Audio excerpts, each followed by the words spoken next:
Nathan Zegura here at Mercedes-Benz Stadium, where the Browns, frankly, let one get away. They fall to the Atlanta Falcons today 23-20 and fall to 2-2 on the season, and this one will be characterized by missed opportunities. And it started on the opening drive of the game as the Browns went right down the field inside the 5 of the Atlanta Falcons. They had a 3rd and 1.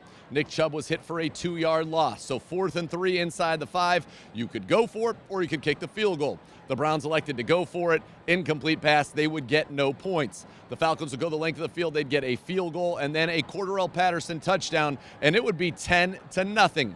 But the Browns would show some resiliency and fortitude. Jacoby Brissett would lead them on a touchdown drive capped off by a 4-yard scramble into the end zone, and it would be 10-7.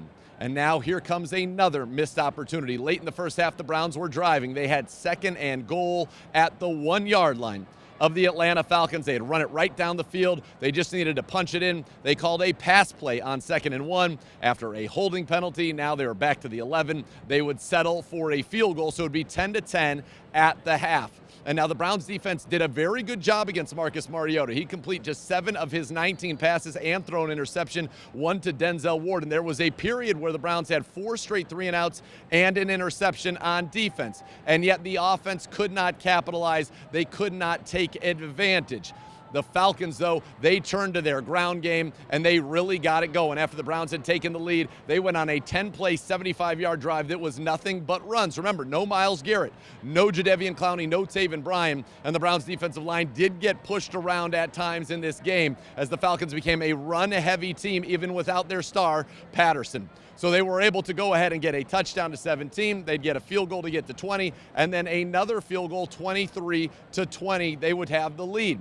The Browns would get the ball back late because they did answer. Nick Chubb in one drive. Nick Chubb, 28-yard touchdown run to cap off a great drive from the Browns. In fact, they had a 2-play sequence, 20-yard run to the right by Kareem Hunt, 28-yard run for the touchdown to the left by Nick Chubb, and the Browns were in business again. It was tied 20-20. Younghoe Koo would hit a field goal, put them up, so the Browns would get the ball back with just under 2 minutes to go and have an opportunity to get into field goal range. They start off big play to David Bell for 20 yards, another check down. They were moving. They had got all the way to the Atlanta 41.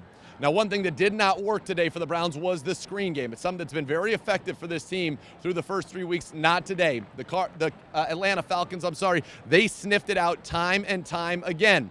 And so when they were at the 41, 2nd and 6, they call a screen. They jump in the lane. Jacoby has to pump it. It ends up being an ineligible man downfield, Joel Bitonio. So now you're back out of field goal range at the 46, 2nd and 11.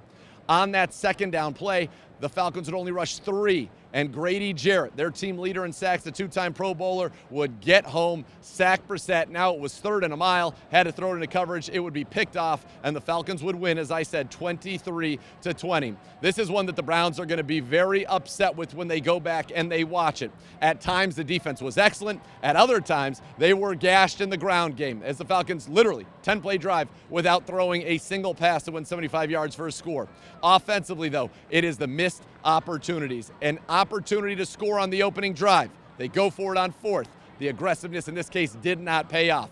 2nd and goal at the 1. They don't run it, they pass it. Penalty, that costs them 4 points as they settle for a field goal. So just right there, 4 points, 3 points even if you kick it, 7 if you get it. That's the difference in this game, and the Browns at 2-2 had an opportunity today, given what happened in the AFC North, to be sitting alone in first place atop this division. Instead, they find themselves lumped at 2-2 with the rest of the AFC North. This was a game they should have had. It's a game that they put themselves in position to win, but it was the details, the little things. They did not capitalize. Another lost opportunity. David Njoku had a nice game, the team's leading receiver. He lost a fumble that led directly to the first Falcons touchdown when the Browns fell behind 10-0. They did that on a short field. So this was a game the Browns should have had.